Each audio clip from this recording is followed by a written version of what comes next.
इसी तरीके से अब आप एग्जांपल 11.2 देखिए, the sample space for rolling 2 dices. हमने पीछे देखी थी कि जब हम 2 डाइसेस को रोल करते हैं तो हमारे पास कितने सैम्पल पॉइंट्स बनते हैं, 36 बनते हैं। द इवेंट, अगर मेरे पास इवेंट है the sum of 2 faces is 7, 2 faces का सम कितना, 7 होना चाहिए। तो हम उसी तरीके से अभी पल के हमने पीछे देखा है, हम अपनी सैम्पल स्पेस में देखेंगे कितने सैम्पल पॉइंट्स हैं जो मुझे 7 का सम दे रहे हैं, वो सारे के सारे इस इवेंट के फेवर में आ जाएंगे। तो उनको हमने एक सेट की शक्ल में लिख लिया। तो ये कंपाउंड इवेंट है, ठीक है, अभी मैंने आपको एग्जाम्पल क्लियर की थी। एंड द इवेंट, अगर इवेंट है तो सम ऑफ 2 फेसेस इज 11, आपका सम का फेसेस का सम कितना होना चाहिए, 11। तो अब मैं अपनी सैम्पल स्पेस में देखूंगी कि मेरा जो 11 का सम है वो कौन कौन से सैम्पल पॉइंट, मैं देख रही हूँ कि 6, 5 और 5, 6 ये 2 हैं जो मुझे 11 का सम देते हैं। तो वो इस इवेंट की फेवर में मैं इन दोनों को सेट की शक्ल में जो है वो लिख लूँगी। तो ये मेरा इवेंट बी जो है वो तैयार हो जाएगा। Is it clear? सो आप लोगों को इवेंट्स की समझ आई है कि क्या होते हैं, ठीक है। So events are basically the subsets of the sample space. जितने भी सैम्पल पॉइंट उसकी इवेंट की फेवर में आ रहे होते हैं वो हम एक सेट की शक्ल में लिख देते हैं, तो वो सबसेट ही बन जाता है, ठीक है। तो ये आपके इवेंट्स कहलाते हैं। फिर उसके बाद आपके पास आता है equally likely, mutually exclusive and exhaustive outcomes क्या होते हैं। सबसे पहले हम इक्वली लाइकली आउटकम्स देखेंगे, ठीक है। क्या कह रहे हैं equally likely outcome, when each outcome of the sample space is as likely to occur as any other, ठीक है। जब आपके पास सैम्पल स्पेस के अंदर जितने भी आउटकम है, possible outcomes, is as likely to occur as any other, उतनी ही उसके आने के चांसेस हों जितने बाकी के आने के चांसेस हैं। यानी हर आउटकम के आने के चांसेस एक जैसे हों। The outcomes are set to be equally likely. तो आउटकम्स क्या कहलाते हैं, इक्वली लाइकली कहलाते हैं। सैम्पल स्पेस क्या थी, sample space is the set of all possible outcome. जितने भी पॉसिबल आउटकम हैं उनको जब हम सेट की शक्ल में लिख देते हैं तो वो सैम्पल स्पेस बन जाते हैं। अब उस सैम्पल स्पेस के अंदर जितने भी पॉसिबल आउटकम्स हैं अगर उनके आने के चांसेस इक्वल हैं, ठीक है, तो वो क्या कहलाएंगे, वो आपके इक्वली लाइकली आउटकम्स कहलाएंगे। For example if we toss a fair coin, अगर हम एक फेयर कॉइन क्या होती है, जिसकी दोनों साइड जो होती हैं वो बाजू का आपने देखा है ना, हम कहते हैं अनफेयर कॉइन। अनफेयर कॉइन क्या होती है कि उसकी एक साइड कॉइन की हैवी कर दी जाती है। तो जब एक साइड को हैवी कर दिया जाता है तो डेफिनेटली वो हैवी वाली साइड से नीचे गिर जाती है, वो साइड नीचे चली जाती है, और जो दूसरी साइड है वो ऊपर आ जाती है। तो वो अनफेयर कॉइन होती है। फेयर कॉइन का क्या मतलब होता है कि वो उसकी दोनों साइड जो है वो इक्वल वेट की हैं और कोई उसको लोड नहीं किया गया, एक्स्ट्रा लोड नहीं किया गया किसी भी साइड को।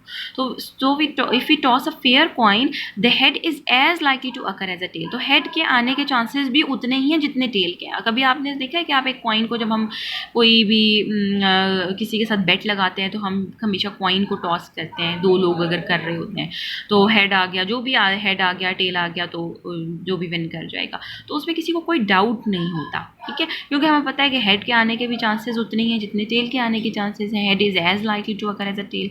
सो these are therefore equally likely outcomes. तो ये क्या कहलाएंगे, ये इक्वली लाइकली आउटकम्स कहलाएंगे। Similarly if we roll a fair die, इसी तरीके से अगर मैं एक फेयर डाई, फेयर का मतलब इसमें किसी किस्म की इम्बैलेंस्ड नहीं है वो, ठीक है, अनबैलेंस्ड नहीं है।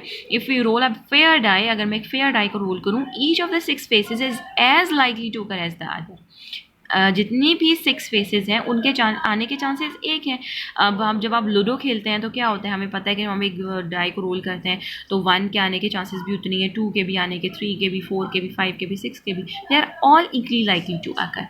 Hence all the 6 faces of a fair die are equally likely outcomes. इसका मतलब है कि जितने भी आउटकम्स हैं, ये जैसे आपको मैंने यहाँ पे जब हमने सिंगल ये जो आपके पास आउटकम थे 1 2 3 4 5 6, ठीक है, ये जो सैम्पल्स के सारे आउटकम इक्वली लाइकली हैं। इसी तरीके से ये जो 1 कॉइन, आपने एक कॉइन को टॉस किया था, इसके अंदर भी ये सारे के सारे इक्वली लाइकली हैं, ठीक है, आउटकम्स। तो they are all equally likely outcomes. उनके आने के जो चांसेस हैं हर आउटकम के वो एक जैसे होने चाहिए। इसी तरीके से जब हम 2 कॉइन्स को टॉस करते हैं तो इसमें भी सबके आने के चांसेस इक्वली लाइकली हैं, ठीक है। हम ये नहीं कह सकते कि हेड टेल के आने के चांसेस ज़्यादा हैं या हेड के आने के चांसेस ज़्यादा हैं या कम है। They are all equally likely. इसी तरीके से अगर हम 3 कॉइन्स को टॉस करें तो इसके ये सारे के सारे सैम्पल पॉइंट्स हैं 8, ये इक्वली लाइकली हैं, they are all equally likely. हम ये नहीं कह सकते कि इसके आने के चांसेस ज़्यादा हैं, इसके ज़्यादा हैं, इसके ज़्यादा हैं, कोई भी आ जाए, they are all equally likely.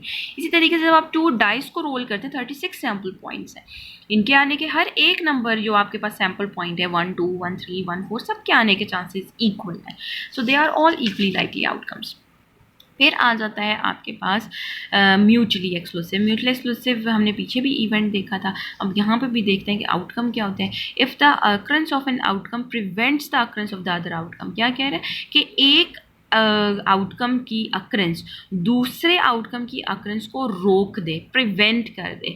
That is if one event occur के, अगर एक इवेंट अकर करे अदर कैन नॉट अकर, दूसरा अकर ना कर पाए, they are called mutually exclusive outcome. तो वो क्या कहलाते हैं? म्यूचुअली एक्सक्लूसिव आउटकम कहलाते हैं। Suppose we toss a coin, हमने एक कॉइन को टॉस किया, if head occurs the tail can not occur, head आता है तो वो टेल को अकर होने से रोक देता है, thus they are mutually exclusive. तो हेड एंड टेल कैसे हो गए? म्यूचुअली एक्सक्लूसिव हो गए। Similarly if we roll a die, अगर हम एक डाई को रोल करें तो हमें पता है कि हमारे जब हम डाई को रोल करते हैं हमारी सैम्पल स्पेस में 6 सैम्पल पॉइंट्स होते हैं। तो face 4 occur, the other face can not come up, अगर 4 आएगा तो वो बाकी फेसेस को आने से रोक देगा। That's all the 6 faces of the die, जो 6 फेसेस हैं डाई के 1 से लेकर दिस सारे, ये they are all mutually exclusive. वो सारे के सारे क्या है? म्यूचुअली एक्सक्लूसिव है। ठीक है, सो ये कॉन्सेप्ट हो गया इक्वली लाइकली का, कि हर आउटकम के आने के चांसेस इक्वल हो तो वो इक्वली लाइकली कहलाता है। अगर एक आउटकम का आना दूसरे आउटकम को आने से रोक दे तो वो क्या कहलाएगा? वो म्यूचुअली एक्सक्लूसिव कहलाएगा। ठीक है, इसी तरीके से अब वो क्या कहलाता है? Collectively exhaustive. Outcome are said to be exhaustive, collectively exhaustive या exhaustive if they constitute the entire sample space, अगर वो एक पूरी सैम्पल स्पेस बना दें। ठीक है, यानी जितने भी आउटकम हैं वो पूरी की पूरी सैम्पल स्पेस बना दें तो वो एक आउटकम आपका एग्जॉस्टिव कहलाएगा। For example if you toss a coin, the possible outcomes are head and tail, there is no other possibility. अब हम एक कॉइन को टॉस करते हैं तो हमें पता है कि जो उसके पॉसिबल आउटकम्स क्या हैं, वो हेड एंड टेल हैं, कोई और तीसरी पॉसिबिलिटी आपके पास एग्जिस्ट नहीं करती है। The coin will not stand on the edge, सीधा खड़ा नहीं हो सकता। In rolling a cubical die there are 6 exhaustive outcomes, 6 exhaustive outcomes हैं, और वो कौन से हैं? 1 2 3 4 5 6। क्योंकि जब हम जो आपके पास हेड एंड टेल को कंबाइन करते हैं तो क्या होता है? पूरी की पूरी सैम्पल स्पेस बन जाती है। मैंने यानी जब उनको कंबाइन करें तो क्या बन जाए? पूरी की पूरी सैम्पल स्पेस बन जाए। ये क्या है? They are collectively exhaustive outcomes. ये क्या है? 1 से लेकर 6 तक कलेक्टिवली, क्योंकि जब हम इनको कंबाइन करते हैं तो क्या बन जाती है? एक पूरी की पूरी सैम्पल स्पेस बन जाती है आपके पास। ठीक है, सो ये फ़र्क है आपका equally likely, mutually exclusive and collectively exclusive. Equally likely जिनके आने के तमाम आउटकम के आने के चांसेस इक्वल हों, किसी के कम या ज़्यादा ना हो। म्यूचुअली एक्सक्लूसिव ये जब एक का आना दूसरे आउटकम को आने से रोक दे। एंड एग्जॉस्टिव आउटकम के जब हम उन तमाम आउटकम को कंबाइन करें तो वो पूरी की पूरी क्या बन जाए? आपकी सैम्पल स्पेस बन जाए, तो वो एग्जॉस्टिव कहलाते हैं आउटकम्स। ठीक है।